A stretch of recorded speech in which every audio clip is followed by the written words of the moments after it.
સુરતના કતારગામ ખાતે આવેલ વી પ્લાઝા અને બે હોસ્પિટલને સીલ કરવામાં આવી હતી. બીયુ પરમિશનને લઈ હોસ્પિટલને સીલ કરાઈ છે.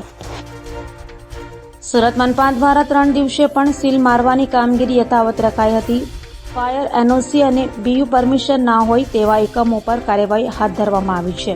ત્યારે સુરત મનપાના કતારગામ ઝોન ઓફિસને અડીને આવેલા વી પ્લાઝાના ચોથા માળે આવેલી બે હોસ્પિટલમાં બીયુ પરમિશન ના હોવાથી સીલ કરવામાં આવી હતી. બંને હોસ્પિટલમાં વરવી વાસ્તવિકતા સામે છે, જેમાં ફાયરના ઉપકરણ, જેમાં આગ ઓલવવા માટે વપરાતી રિફિલો, એક્સપાયર થયેલી શોભાના ગાંઠિયા સમાન લટકેલી જોવા મળી હતી. શા માટે ફાયર વિભાગ દ્વારા હજી સુધી કોઈ ચેકિંગ કરવામાં આવી નથી? શું ફાયરના અધિકારીઓ રાજકોટની ઘટનાની રાહ જોઈ રહ્યા છે? તેવા સવાલો જરૂર ઉઠી રહ્યા છે. ડોક્ટરો પણ રૂપિયા કમાવાની લાહમાં દર્દીઓના જીવ જોખમમાં મૂકી રહ્યા છે.